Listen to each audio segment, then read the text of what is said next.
اعوذ باللہ من الشیطان الرجیم بسم اللہ الرحمن الرحیم۔ ماہ مبارک جس کے پربہار دن اور پرنور راتوں سے ہم لطف اندوز ہوتے رہے، فائدہ اٹھاتے رہے، آج اس ماہ مبارک کا آخری سورج غروب ہونے جا رہا ہے۔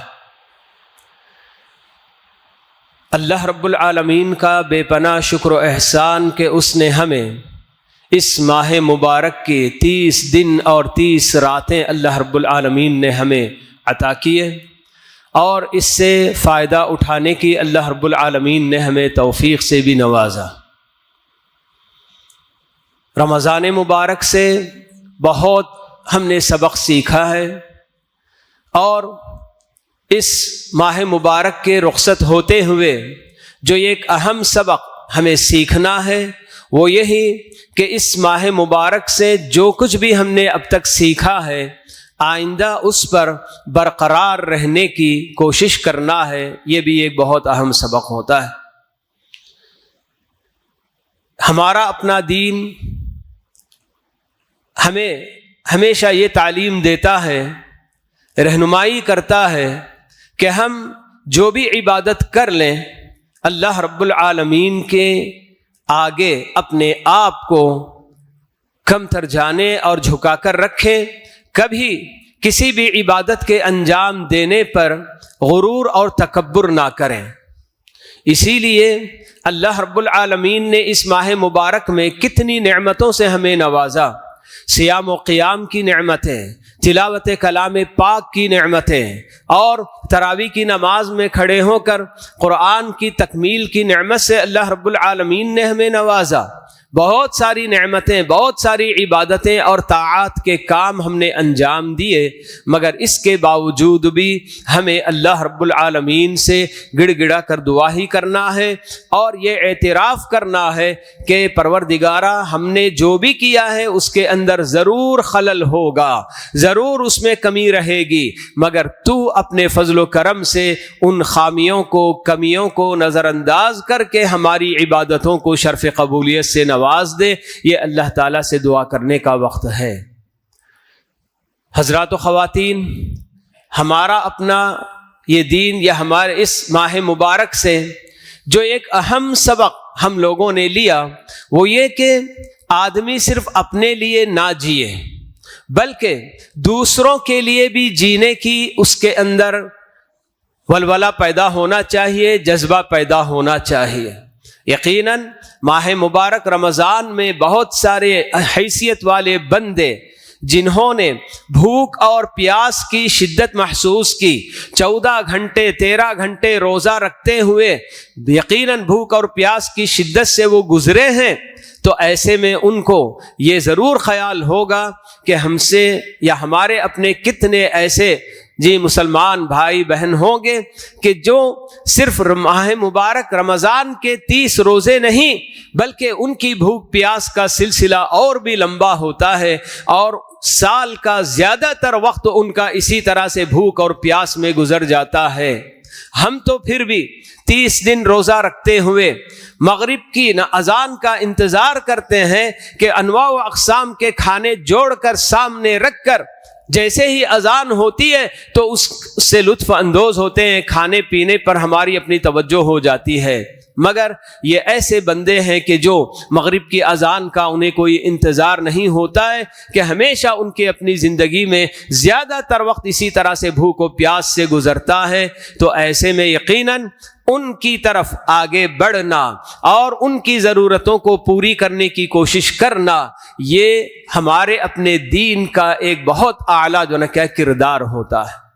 ایسے ہی اعلیٰ کردار کی ہمارے دین نے ہمیں تعلیمات دی ہیں۔ آپ اندازہ لگائیے کہ یہ ماہ مبارک رمضان جو ہم سے جدا ہوا چاہتا ہے، اس کے جدا ہوتے ہوتے بھی یہ ہم کو دین تعلیم دے رہا ہے کہ آپ دوسروں کی حاجتوں کا، دوسروں کی ضرورتوں کا خیال آپ کو کرنا ہوگا۔ اسی لیے صدقۃ الفطر دینے کا ہم کو حکم دیا گیا ہے۔ صدقۃ الفطر، جس کے اندر ہم کو یہی بتایا گیا کہ روزے دار روزہ رکھنے سے ان کے اندر کچھ بھی خلل ہو گیا، ان کے روزے میں کچھ بھی ان سے کوتاہی ہوئی تو ایک طرف سے اس کی تلافی بھی ہوگی، اور دوسری طرف بالکل فقراء اور مساکین کے لیے کھانے پینے کا انتظام آپ کر دیں گے، اور عید کے دن انہیں ادھر ادھر ہاتھ پھیلا کر کہیں کسی کے در پر جا کر سوالی بن کر کھڑے ہونے کی ضرورت نہیں پیش آئے گی۔ تو دیکھیں ہمارا اپنا دین بالکل یہ چیز ہم کو رمضان کے رخصت ہوتے ہوتے بھی یہ تعلیم ہم کو دے رہا ہے کہ آپ اپنے اللہ کے دیے ہوئے مال میں سے بھی فقراء اور مساکین کا ہمیشہ خیال رکھنا چاہیے۔ تو ظاہر سی بات ہے کہ ہمیں کتنی تعلیم دی گئی اور کتنے ہم کو کہ نصوص کے اندر بشارتیں دی گئیں کہ ہم جب اللہ کے راستے میں اللہ کے دیے ہوئے مال میں سے خرچ کرتے ہیں تو یقیناً اللہ رب العالمین ہمارے اپنے مال میں برکت عطا کرتے ہیں، اور اللہ تعالی ہمارے اپنے مال و دولت کی حفاظت بھی کرتے ہیں۔ حضرات و خواتین، رمضان کے اختتام میں جہاں اللہ تعالیٰ نے ہم کو صدقۃ الفطر کی عبادت ہمارے لیے مقرر کی، اور بارہا آپ لوگوں نے سن لیا ہے کہ یہ عبادت اناج کی شکل میں اس کو ادا کرنا ہوتا ہے۔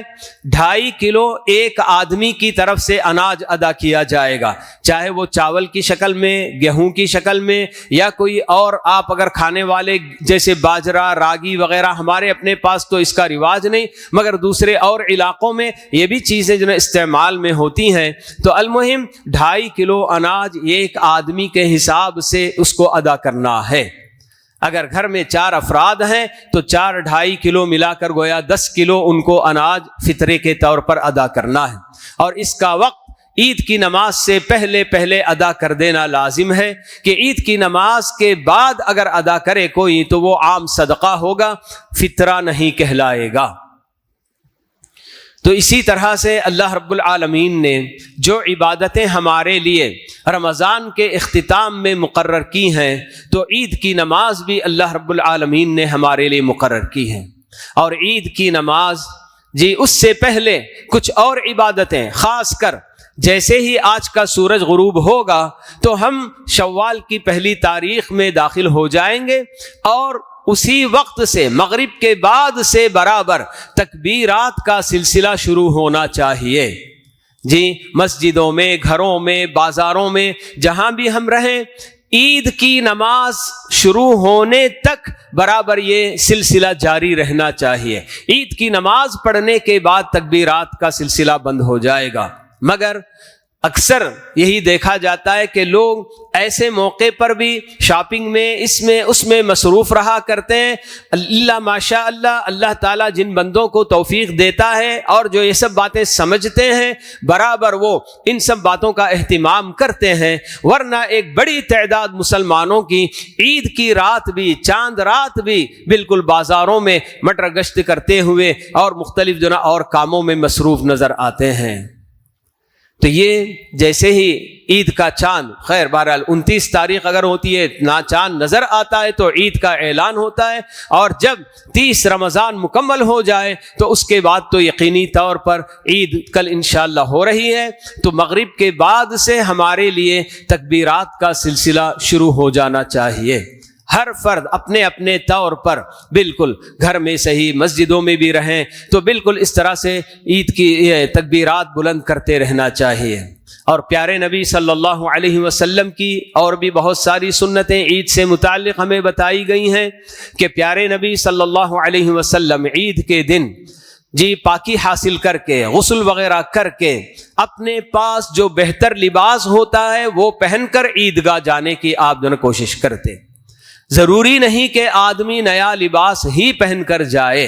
بلکہ اپنے پاس جو بھی بہتر لباس ہو تو وہ لباس پہن کر جائے۔ اور مردوں کے لیے یہ بھی بتایا گیا کہ وہ خوشبو کا بھی اہتمام کریں۔ مرد حضرات عیدگاہ جاتے ہوئے خوشبو لگا کر بھی ان کو عیدگاہ میں حاضر ہونا ہے، مگر عورتوں کے لیے سختی کے ساتھ منع ہے کہ وہ خوشبو لگا کر باہر نکلیں۔ جہاں ہم خوشبو کی بات کہتے ہیں تو عام طور پر یہ سمجھا جاتا ہے کہ عطر لگانا ہی بس ممنوع ہے، ہمارے اپنے خواتین کے اندر پھول لگانے کا رواج بھی ہوتا ہے سر میں، اور پھول سے بھی خوشبو پھیلتی ہے، تو یہ بھی سمجھیے کہ بالکل منع ہے کہ جو عورتیں عیدگاہ جائیں گی تو وہ پوری طریقے سے پردے میں ہوتے ہوئے خوشبو، چاہے وہ عطر ہو یا پھر پھول وغیرہ ہو، ان سب سے دور رہ کر برابر جو ہے عیدگاہ جائیں گی اور پوری طریقے سے پردے میں رہیں گی، مردوں سے الگ رہیں گی۔ اور اسی طرح سے یہ بھی اہتمام کرنا چاہیے کہ جیسے عورتوں میں سے بعض گھرانوں میں کچھ پائل اور پازیب وغیرہ پہننے کا، جیسے ہمارے پاس پٹی جس کو بولتے ہیں، تو یہ پہننے کا رواج بھی ہوتا ہے۔ اور آج کل کچھ ایسی چوڑیاں بھی آتی ہیں کہ جن چوڑیوں میں گھنگرو لگے رہتے ہیں، چاہے وہ پٹی میں گھنگرو لگے یا کہ چوڑیوں میں گھنگرو لگے ہوئے ہوں۔ اس طرح کی چیزیں پہن کر باہر نکلنا نہیں چاہیے کہ آپ کے حرکت کرنے سے اس میں آواز پیدا ہو اور اس آواز کی وجہ سے غیر مرد آپ کی طرف متوجہ ہوں، تو اس سے بالکل بھی سختی کے ساتھ پرہیز کرنا چاہیے۔ برقع وغیرہ بھی بالکل ایسا سیدھا سادہ ہونا چاہیے کہ ورنہ آج کل ایسا فیشنیبل برقع بھی ہوتا ہے کہ اس برقعے میں لپٹ کر بھی اگر جو نا عورت باہر نکلتی ہے تو مردوں کی نگاہیں اس کی طرف اٹھنے لگتی ہیں۔ تو یہ سب ہمارے اپنے لیے، خواتین کے لیے باہر نکلنے کے آداب بتائے گئے ہیں، اور اس میں بھی جب عبادت کے لیے عیدگاہ جب آ رہی ہیں تو ان کے لیے بالکل اور بھی زیادہ اہتمام ان سب باتوں کا کرنا چاہیے کہ ہم ہر طرح سے بالکل جو ہمارے اپنے دین نے ہمارے لیے پابندیاں رکھی ہیں ان سب چیزوں کا پاس و لحاظ کرتے ہوئے انشاءاللہ آئیں گی۔ خواتین کو عیدگاہ میں آ کر نماز پڑھنے پر اللہ کے نبی صلی اللہ علیہ وسلم نے ابھارا ہے، ترغیب دیا ہے۔ ام عطیہ رضی اللہ تعالی عنہا بیان کرتی ہیں کہ اللہ کے نبی صلی اللہ علیہ وسلم نے ہمیں عیدگاہ آنے کا حکم بھی دیا، اور ایسی عورتیں جن کو کہ شرعی عذر ہوتا ہے ان عورتوں کو بھی عیدگاہ آنے کی آپ نے ترغیب دلائی، بلکہ وہ لڑکیاں، جوان لڑکیاں جو جوانی کی دہلیز میں داخل ہو چکی ہیں، ابھی ان کی شادی بھی نہیں ہوئی، ایسی لڑکیوں کو بھی عیدگاہ لانے کے لیے آپ نے بتایا، یہ تک بتاتی ہیں۔ لیکن جو عورتیں شرعی عذر جن کو ہوتا ہے تو وہ عیدگاہ سے الگ رہیں گی۔ اب ہمارے اپنے پاس مجبوری کی وجہ سے عیدگاہ سے ہٹ کر دوسری جگہ خواتین کے لیے، چونکہ اس کا حکم عیدگاہ کا نہیں ہے، لیکن درمیان میں جو صف بنائی جاتی ہے تو کہیں ایسی جگہ پر نہ بیٹھیں بلکہ پیچھے بیٹھ جائیں، یہ ان کے لیے بہتر ہوگا۔ اور اسی طرح سے پیارے نبی صلی اللہ علیہ وسلم کی جو سنت ہمیں بتائی گئی کہ آپ عید الفطر کے موقع پر عیدگاہ جانے سے پہلے کچھ کھجور کھا کر آپ جو نا گھر سے نکلا کرتے تھے۔ آدمی کے پاس کھجور میسر ہے تو کھجور کھا لے، اگر کھجور نہیں ہے تو گھر میں کوئی بھی کھانے پینے کی چیز ہے تو اس کو کھا کر عیدگاہ جائے، کیونکہ ایک مسلمان اللہ رب العالمین کے ہر حکم کا پابند ہوتا ہے۔ آج رمضان کا آخری دن ہے اور اللہ کا حکم ہے کہ ہمیں روزہ رکھنا ہے، اور طلوع فجر سے لے کر غروب آفتاب تک ہمیں روزہ توڑنے والی ہر چیز سے پرہیز کرنا ہے، کھانے پینے سے بھی ہم کو بچ کر رہنا ہے۔ یہ اللہ کا حکم ہے تو اس کو ہم بجا لا رہے ہیں، اور کل عید کا دن ہوگا اور عید کے دن اللہ رب العالمین نے روزہ رکھنا حرام کیا ہے، تو یقیناً اس پر بھی ایک مسلمان عمل پیرا ہوتا ہے، اور وہ کبھی اپنے دماغ کو لڑانے کی کوشش نہیں کرے گا کہ کل کیوں اللہ تعالیٰ نے ہمیں کھانے پینے سے روکا، اور یا کل کیوں اللہ تعالیٰ نے اس طرح سے ہمیں روزہ رکھنے میں کھانے پینے سے روکا، اور آج ہمیں جو نہ کیا ہے کھانے پر پابندی، کھانا چاہیے یہ اللہ تعالیٰ کہہ رہا، اور روزہ رکھنے پر کیوں اللہ تعالیٰ پابندی لگا رہا۔ یہ اللہ رب العالمین کے احکام ہوتے ہیں۔ اللہ رب العالمین حکیم ہے، علیم ہے، خبیر ہے، اس کی جو صفات اعلیٰ ہیں، تو ان سب کی وجہ سے اللہ رب العالمین نے جو بھی حکم ہم کو دیا ہے اس کے آگے سر تسلیم خم کرنا، اپنا سر جھکانا، یہ ایک مسلمان کا فریضہ ہوتا ہے۔ پیارے نبی صلی اللہ علیہ وسلم عیدگاہ جاتے ہوئے جیسے بتایا گیا کہ کچھ کھجور کھا کر آپ عیدگاہ جایا کرتے تھے، اور عیدگاہ میں کوئی نفل نماز وغیرہ ادا نہیں کی جاتی، نہ اذان دی جاتی ہے، نہ وہاں اقامت ہوتی ہے، اور عیدگاہ میں مسلسل جی تکبیرات وغیرہ پڑھتے رہنا ہے. ہمارے اپنے پاس لاؤڈ اسپیکر میں بھی اس لیے بار بار تکبیر پڑھی جاتی ہے تاکہ لوگوں کو یاد دہانی کرائی جائے. یہ طریقہ صحیح نہیں ہوگا کہ پہلے لاؤڈ اسپیکر میں کوئی بولے, اس کے بعد پھر دوسرا, بعد میں دوسرے لوگ تکبیر بولیں. یہ کوئی طریقہ نہیں ہوتا ہے. سب کو مسلسل برابر عید کی نماز شروع ہونے تک برابر تکبیرات پڑھتے رہنا چاہیے. اور پیارے نبی صلی اللہ علیہ وسلم کی سنت بتائی گئی کہ آپ عید کی نماز کو جاتے ہوئے ایک راستہ اپناتے اور واپس آتے ہوئے دوسرے راستے سے آپ تشریف لاتے. اور اس کے پیچھے بہت ساری حکمتیں اہل علم نے بیان کی ہیں. ایک تو یہ حکمت بیان کی ہے کہ دونوں راستے, کیونکہ ہم عبادت کے لیے جب بھی نکلتے ہیں تو راستے میں موجود ہر چیز کل قیامت کے دن ہمارے لیے گواہ بنے گی. تو اس لیے یہ بتایا گیا کہ دونوں راستے کے اندر جو بھی حجر شجر جو بھی چیزیں ہیں, پتھر کنکر, یہ سب برابر کل ہمارے اپنے حق میں گواہی دینے والے بنے. اور دوسری حکمت بعض اہل علم نے یہ بھی بتایا کہ راستے میں, ایک راستے میں جتنے فقراء اور مساکین ملیں گے ان کی بھی جو ہے کہ مدد ہو جائے, اور دوسرے راستے سے آتے ہوئے اس راستے میں جو بھی فقراء اور مساکین ملیں گے ان کے لیے کچھ خیرات صدقات کرتے آئیں. یہ بھی جو ہے حکمت اس کے پیچھے بتائی گئی ہے. بہرحال جو بھی حکمتیں ہیں پیارے نبی صلی اللہ علیہ وسلم کی سنت کے مطابق عمل کرنے کی کوشش ہم کو کرنی چاہیے کہ ایک راستے سے جائیں تو دوسرے راستے سے راستہ بدل کر واپس لوٹیں. عید کا دن کوئی ایسا دن نہیں ہے کہ خصوصیت کے ساتھ قبرستان کی زیارت کی جائے. قبرستان کی زیارت کے لیے اللہ کے نبی صلی اللہ علیہ وسلم نے کوئی خاص دن, نہ جمعہ کا دن نہ عید کا دن, کوئی خاص دن آپ نے متعین نہیں کیا. بس ایسے ہی بہرحال لوگ جن کا معمول تھا ہمیشہ جاتے آتے رہتے ہیں اور وہ چلے گئے تو ٹھیک ہے, ورنہ کبھی جاتے نہیں. سال بھر صرف عید کے دن قبرستان جانا اور وہاں جا کر اپنے لوگوں کے لیے دعا کرنا, تو یہ اس طرح کا کوئی ثبوت اللہ کے نبی صلی اللہ علیہ وسلم سے ہم کو نہیں ملتا. تو بہرحال ہمارے اپنے دین میں اللہ رب العالمین نے ایسے احکام ہم کو دیے ہیں کہ یہ سارے احکام ہمارے اپنے روح اور جسم کی جو ضرورتیں ہیں ان ساری ضرورتوں کو پوری کرنے والے احکام ہوتے ہیں. تو اسی لیے اللہ رب العالمین نے ہمیں خوشی کا دن, عید کا دن جو نہ عطا کیا ہے. لیکن ہماری یہ خوشیاں اللہ رب العالمین کے بتائے ہوئے حدود کے اندر ہوں گی. خوشی کا یہ مطلب نہیں کہ آدمی اللہ تعالیٰ کے حدود پار کر کے اپنی خوشیاں اپنے نفس کی خواہشات پوری کرتے ہوئے خوشی منائے, یہ بالکل نہیں ہے.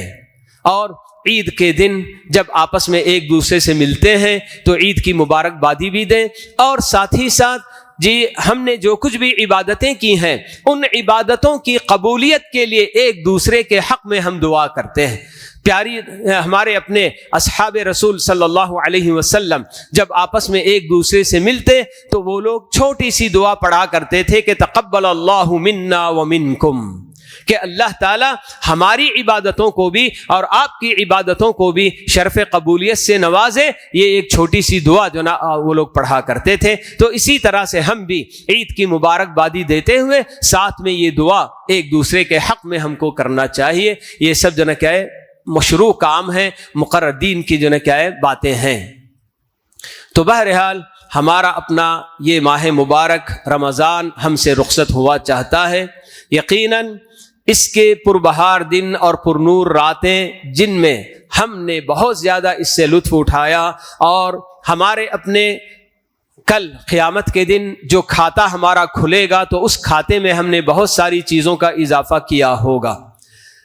رمضان مبارک ایک ایسا مدرسہ کہ جس کے اندر بہت سارے